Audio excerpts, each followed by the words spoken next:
تو کسی بھی غیر مسلم کی کوئی نیکی اللہ تعالیٰ فرما رہا ہے میں قبول نہیں کروں.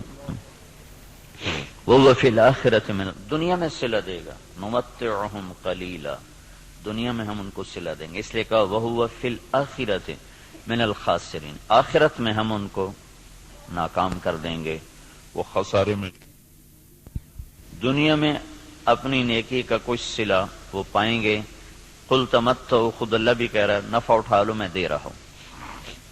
لیکن موت کے بعد اولئک الذین، یہ وہ لوگ ہیں جنہوں نے دنیا میں اپنے آپ کو سمجھا کہ ہم تو بہت اچھے کر رہے تھے. حبطت اعمالہم، لیکن ان کے اعمال ضائع ہو گئے اور اللہ تعالیٰ نے ان کی کوئی قیمت نہ لگائی. یہ ایک قانون ہو. دوسرا قانون، جو دین پہ چلنے والے ہیں ان کے ساتھ کیا ہوگا؟ اگر وہ پورے دین پر چل رہے ہیں تو پھر قرآن خوشخبری دیتا ہے انتم الاعلون، تم سب سے بلند رہو گے، تم سب سے عزت والے ہوگے. ان کنتم مؤمنین، اگر یہ دین پر چلنے والے ہوں گے پورے تو پھر کیا ہوگا؟ لفتحنا علیہم برکات من السماء والارض، زمین آسمان کی برکتوں کے دروازے تمہارے لیے اللہ تعالیٰ کھول دے گا. صرف دنیا میں اللہ کیا کرے گا اس کو میں آپ کو بتا رہا ہوں جو اللہ نے قرآن میں وعدے کیے ہیں. اگر تم پر کوئی دشمن چڑھ آتا ہے تو وَكَانَ حَقًّا عَلَيْنَا نَصْرُ الْمُؤْمِنِينَ، پھر میرے ذمے ہے میں تمہاری مدد کروں. اور اگر اللہ تمہاری مدد کرے تو پھر کیا ہوگا؟ پھر وَلَن تُغْنِيَ عَنْكُمْ فِئْتُكُمْ شَيْئًا وَلَوْ كَثُرَتْ وَأَنَّ اللَّهَ مَعَ الْمُؤْمِنِينَ، پھر ساری دنیا تم پہ چڑھائی کر دے اور اللہ تمہارے ساتھ ہو تو پھر تمہارا کوئی کچھ نہیں بگاڑ سکتا. اللہ کے محبوب کا فرمان ہے، مسلم شریف کی روایت ہے، صحیح ساری کتابوں میں ہے، لن یغلب 12,000 من قلت، 12,000 اگر مسلمانوں کی تعداد ہو پوری دنیا میں، صرف 12,000، اور باقی ساری دنیا کا باطل ایک طرف ہو، تو انہیں اس وجہ سے شکست نہ ہوگی کہ یہ تھوڑے تھے، اس وجہ سے شکست نہیں ہوگی. اگر 12,000 کو شکست ہوئی ہے 12 لاکھ کے مقابلے میں یا 12 کروڑ کے مقابلے میں، تو شکست کی وجہ اللہ تعالیٰ کا نبی فرما رہا ہے کمی نہیں ہے، شکست کی وجہ ان کا اللہ سے تعلق کا ٹوٹنا یا ان کے اندر گناہوں کا پایا جانا، ورنہ 12,000 مسلمان ساری دنیا کے لیے کافی ہیں. لن یغلب 12,000 من قلت، 12,000 پر کوئی غالب نہیں آ سکتا. وَأَنَّ اللَّهَ، ویسے تو ایک مسلمان ہو تو اس پہ کوئی غالب نہیں آ سکتا جب اللہ ساتھ ہو. نبی ایک ہی تو ہوتا ہے، اکیلا نبی ہوتا ہے اور سارا کفر اس کے سامنے ہوتا ہے. اور ہود علیہ السلام تو ایسی قوم کے سامنے آئے تھے جن کے قد اس پلر کو دگنا کرو تو تب جا کے ان کا قد بنتا تھا. اتنے قد آور قوم تھی کہ 30 40 ہاتھ، یعنی کوئی 60 فٹ ان کا قد بنتا تھا. اور ان کے مقابلے میں اللہ نے لشکر کی وجہ ایک بھیجا، صرف ہود. وَإِلَىٰ عَادٍ أَخَاهُمْ هُودًا، ہم نے عاد کی طرف ہود کو بھیجا. تو سارے مل گئے لیکن ہود علیہ السلام کو ہاتھ نہیں لگا سکتے، ایک ہی کافی ہوتا ہے. لیکن یہ اسباب کی دنیا ہے، اسباب کی دنیا ہے، تو یہاں بطور سبب یہ معجزات کا جہان نہیں. نبیوں کا معاملہ اور ہوتا ہے اور امت کا معاملہ اور ہوتا ہے. نبیوں کے ساتھ اللہ تعالیٰ کا نظام خصوصی چلتا ہے اور عام انسانوں کے ساتھ اللہ تعالیٰ کا نظام عمومی چلتا ہے. ہمیں مکڑی کے جالے سے اللہ نہیں چھپائے گا. کافر پہنچ گئے اور سامنے کھڑے ہوئے ہیں، اور وہ جب آپ ہجرت کی رات نکلے 27 صفر نبوت کے 14ویں سال رات کو نکلے اور جا کر غار ثور میں چھپے، تو کھوجی پاؤں کو دیکھتے دیکھتے غار پر پہنچ گیا لوگوں کو لے کر کہ یہاں پاؤں کا نشان ہے. لیکن اس کے پہنچنے سے پہلے اللہ نے ایک بیل اٹھائی، اس بیل میں مکڑیوں کو بھیجا، مکڑیوں نے جالا تن دیا اور ایک کبوتری نے انڈے دے دیے. جتنی دیر میں یہ لوگ پہنچے اتنی دیر میں یہ کام ہو چکا تھا. اب آگے کھوجی کہنے لگا پاؤں کا نشان یہاں تک، تو ابی بن خلف کہنے لگا یہ جالا تو محمد کی پیدائش سے بھی پہلے کا ہے، تو ہمیں کہاں لے کر آ گیا. اور دوسرا پھر آپ سامنے ہیں، یہ نہیں کہ کوئی چھپے میں غار ثور کو ٹیڑھا مڑا، سیدھا ایسے ہی چوڑا سا دہانا ہے اور اس کے سامنے بیٹھا ہوا آدمی نظر آتا ہے. یہ اللہ کا خصوصی نظام ہے، یہ عام انسانوں کے ساتھ نہیں چلتا.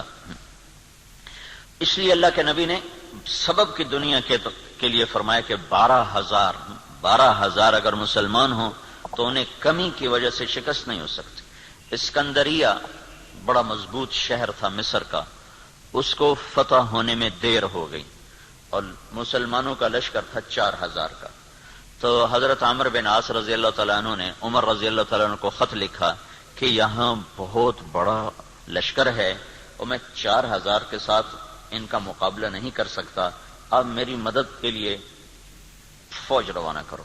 تو عمر رضی اللہ تعالیٰ عنہ نے 4,000 اور بھیج دیے، 4,000، اور ان 4,000 کے ساتھ 4 آدمی ہیں، ایک زبیر بن عوام اور ایک مقداد بن اسود، یہ مہاجرین میں سے، اور عبادہ بن صامت اور مسلمہ بن مخلد، یہ انصار میں سے، 2 مدینے کے 2 مکہ کے، ان 4 کو ان کے ساتھ، تو یہ 4,000 جمع 4۔ تو عمر رضی اللہ تعالیٰ عنہ نے عمرو بن عاص رضی اللہ تعالیٰ عنہ کو خط لکھا کہ میں تیرے مدد کے لیے 4,000 آدمی بھیج رہا ہوں، ان کے ساتھ 4 آدمی اور ہیں، ان میں ہر آدمی 1,000 کے برابر ہے، 1,000 کے برابر ہے، لہذا میں 4,000 نہیں، میں 8,000 تیری مدد کے لیے بھیج رہا ہوں، اور تم پہلے سے 4,000 ہو تو تم 12,000 ہو گئے، تو 12,000 کو کمی کی وجہ سے کوئی شکست نہیں دے سکتا۔ تم جب میرا یہ لشکر پہنچے تو تم سارے مسلمانوں کو آخرت کی ترغیب دو اور اللہ کا نام لے کر قدم بڑھاؤ، اللہ تمہیں فتح عطا فرمائے گا۔ دنیا جن کی فراست کا لوہا مانتی ہے کافر بھی، اور وہ اتنے بڑے شہر پہ حملہ ہو رہا ہے، اور وہ کیا تدبیر اختیار کر رہے ہیں کہ 4,000 جمع 4 آدمی بھیج کر مطمئن بیٹھے، حالانکہ وہ 40,000 بھیج سکتے تھے۔ عمر رضی اللہ عنہ اس وقت اس سطح پر تھے کہ 40,000 بھیج سکتے تھے، 4,000 جمع 4۔ چند صحابہ ایسے ہیں جن کو 1,000 کے برابر مانا جاتا تھا کہ جہاں وہ ایک کھڑا ہے وہ 1,000 کے برابر ہے، قعقاع بن عمر تمیمی اور مقداد بن اسود اور رافع بن عمیرہ اور طلحہ بن خویلد اور عمرو بن معدی کرب اور براء بن مالک، یہ وہ لوگ ہیں جہاں ایک کھڑا ہوتا تھا تو کہا جاتا تھا 1,000 کھڑا ہوا ہے۔ تو یہ 4,000 جمع 4 وہاں پہنچے اور 8,000 کے ساتھ، او بھائی رہنے دو، کس نے کہا چھوڑ۔ تو عمرو بن عاص رضی اللہ تعالی عنہ نے لشکر کی کمان عبادہ بن صامت کے حوالے فرما دے۔ عبادہ بن صامت کیسے شاہ سوار تھے؟ وہ جنگل میں نکل کے تہجد پڑھ رہے تھے، جنگل میں، جنگ کے دنوں میں، تو مصریوں کی ایک ٹولی اوپر سے نا راؤنڈ لگاتی ہوئی آ رہی تھی، 20 گھوڑ سوار، 20 آدمی، 20۔ تو انہوں نے دیکھا کہ ایک عرب سپاہی نماز پڑھ رہا ہے، تو انہیں ایک دم حملہ کیا، ان کی تلوار پاس تھی، انہوں نے پیچھے پلٹ کے دیکھا 20 یہ اکیلے ہیں، اور وہ گھوڑ سوار یہ پیدل، انہوں نے تلوار اٹھائی اور 20 میں سے 16 کو قتل کیا، باقی 4 بھاگ گئے۔ جب وہ بھاگے تو پھر اللہ اکبر، پھر نماز شروع کر۔ تو ان کے سر پہ انہوں نے امارت کا امامہ باندھا، کہ آج تو بسم اللہ کر۔ تو عبادہ بن صامت رضی اللہ تعالیٰ عنہ بدری صحابہ میں سے ہیں، بدری صحابہ میں سے۔ تو یہ جو 4 آدمی بھیجے تھے، چاروں جنگ بدر کے شریک تھے۔ تو 12,000 نہیں تھے، 8,000 جمع 4 تھے، اور اسکندریہ جو مصر کا سب سے بڑا شہر تھا اور طاقتور اس کی فوج تھی، اللہ نے 8,000 کے ذریعے سے اس زیر کروا دیا کہ 12,000 کو شکست ہو گئی۔ تو سمجھو کہ کمی کی وجہ سے نہیں، کوئی اور ہے۔ اب تو 1 ارب مسلمان ہیں، 1 ارب مسلمان ہیں، اور ذلت چھائی ہوئی ہے۔ اور اس سے عجب بات یہ ہے کہ دنیا کی سب سے طاقتور چیز اس وقت تیل ہے، تیل کے ساتھ پہیا گھومتا ہے، تیل کے ساتھ جہاز اڑتا ہے، بم گرانے کے لیے اسے تیل چاہیے۔ ساری دنیا کا 70% تیل اللہ نے مسلمانوں کی زمین کے نیچے رکھا ہوا ہے۔ دنیا میں جتنا تیل ڈھونڈا جا چکا ہے اس کا 70% اللہ تعالیٰ نے عربوں کو دے دیا ہے، مسلمانوں کو دے دیا ہے۔ ٹوٹل 30% ساری دنیا میں اور 70% مسلمانوں کی زمین میں، اور پھر ذلت۔ تو میں یہ بتا رہا تھا کہ اگر ہم پورے مسلمان ہیں تو پھر اللہ کا قانون کیا ہے؟ انتم الاعلون ان کنتم مؤمنین، تم سے اونچا کوئی جا نہیں سکتا۔ وَلِلَّهِ الْعِزَّةُ وَلِرَسُولِهِ وَلِلْمُؤْمِنِينَ، عزت صرف تمہیں ملے گی، کافر کو ذلت ملے گی۔ لفتحنا علیہم برکات من السماء والارض، زمین آسمان کی برکتوں کے میں دروازے کھول دوں گا، اور تمہاری زمین کا ذرہ ذرہ وہ برکت بنے گا، آسمان کا قطرہ قطرہ وہ برکت بنے گا۔ تم پہ دشمن چڑھے گا تو کان حقا علینا نصر المؤمنین، میرے ذمے ہے میں تمہاری مدد کروں، میں خود آؤں گا۔ ان تستفتحوا فقد جاءکم الفتح وان تنتهوا فهو خیر لکم وان تعودوا نعود۔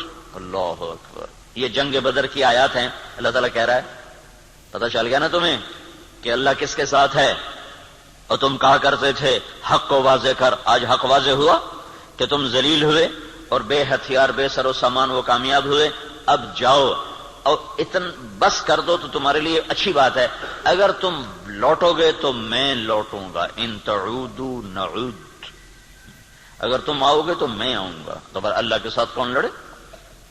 جب ہرمزان، تستر ایک جگہ تھی ایران کی کا ایک صوبہ تھا تستر، وہ 1 سال کے بعد فتح ہوا تھا۔ اس پر اتنی لمبی جنگ چلی کہ 1 سال، ایک قلعہ 1 سال لے گئے تھے۔ تو اس کے سردار ہرمزان پکڑا گیا، زندہ پکڑا گیا۔ تو عمر رضی اللہ عنہ نے فرمایا کہ اسے مدینے بھیجو۔ جب وہ مدینے پہنچا تو عمر رضی اللہ عنہ نے پوچھا بھائی کیا حال ہے؟ کہنے لگا کیا پوچھتے ہو؟ جب ہمارا تمہارا مقابلہ تھا تو ہم تمہیں اپنے جوتے کی نوک پہ نہیں لکھتے تھے، جب تم نے اللہ کو ہمارے سامنے کھڑا کر دیا تو اب اللہ سے کون لڑے؟ یہ ایک مجوسی ایرانی سردار کی بات تھی، جب اللہ کو سامنے کھڑا کر دیا تو اب اللہ سے کون لڑے؟ پھر وہ ایمان لایا، کلمہ پڑھا، حضرت عمر کے بڑے اچھے ساتھیوں میں وہ شمار ہوتے رہے رحمت اللہ علیہ۔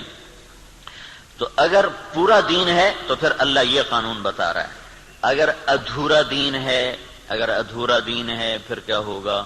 پھر وہی ہوگا جو ہو رہا ہے، لیکن میں قرآن سے بھی بتاؤں گا کہ کیا ہوگا۔ ہوگا تو وہی جو ہم دیکھ رہے ہیں، لیکن اللہ کا قرآن بھی اس کی طرف نشاندہی کرتا ہے، بتلاتا ہے کہ اگر تم ادھورے چلو گے پورے نہیں چلو گے۔ دیکھو نا 33 نمبر لے کر بھی تو آدمی پاس ہوتا ہے، لیکن کوئی اس کو جاب دیتا ہے، کوئی نوکری دیتا ہے، کہا جی کون سے ڈویژن ہے، کہا جی 3rd ڈویژن کا، جا جتی چاہتے ہونے نکل جائے۔ 1st ڈویژن والے کو لوگ دیکھتے ہیں کہ ہاں بھائی کتنے نمبر لیے تھے آپ نے، کتنا ایکسپیرینس ہے آپ کا، تو ہم 33 نمبر والے مسلمان ہیں، تو اللہ سے ہم مانگتے ہیں 100 نمبر والا معاملہ۔ تو اب اللہ تعالیٰ کا قرآن بتاتا ہے، کیا کہتا ہے؟ وَلَنُذِيقَنَّهُمْ مِنَ الْعَذَابِ الْأَدْنَى دُونَ الْعَذَابِ الْأَكْبَرِ لَعَلَّهُمْ يَرْجِعُونَ۔ جب تم ادھورے چلو گے نا، کبھی نماز پڑھی کبھی چھوڑ دی، کبھی روزہ رکھا کبھی چھوڑ دیا، کبھی حلال کھایا کبھی حرام کھایا، کبھی جھوٹ بولا کبھی سچ بولا، کبھی سود پہ چلے کبھی حلال پہ چلے، جب تم یہ سارا گڑبڑ کر دو گے تو پھر میں کیا کروں گا؟ وَلَنُذِيقَنَّهُمْ مِنَ الْعَذَابِ الْأَدْنَى، میں تمہیں چھوٹے چھوٹے عذاب دوں گا، دون العذاب الاکبر، بڑا عذاب نہیں دوں گا۔ بڑا عذاب کیا ہے؟ قرآن کی دوسری آیت فَيُعَذِّبُهُ اللَّهُ الْعَذَابَ الْأَكْبَرَ يَصْلَى النَّارَ الْكُبْرَى، جہنم کی آگ، دوزخ کی آگ، یہ بڑا عذاب ہے اور یہ خوفناک عذاب ہے، اس سے توبہ توبہ۔ اوہو انہا لغا، بھڑکتی ہے، نزاعۃ للشوا، کھال کھینچ دیتی ہے۔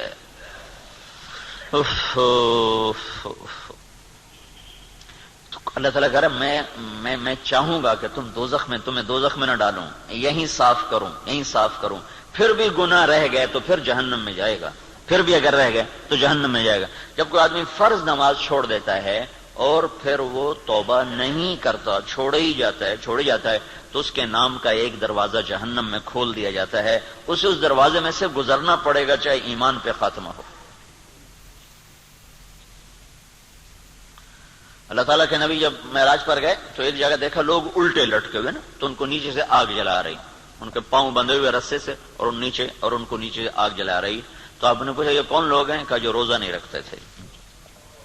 تو روزہ نہ رکھنا یہ تو مسلمان کے لیے کافر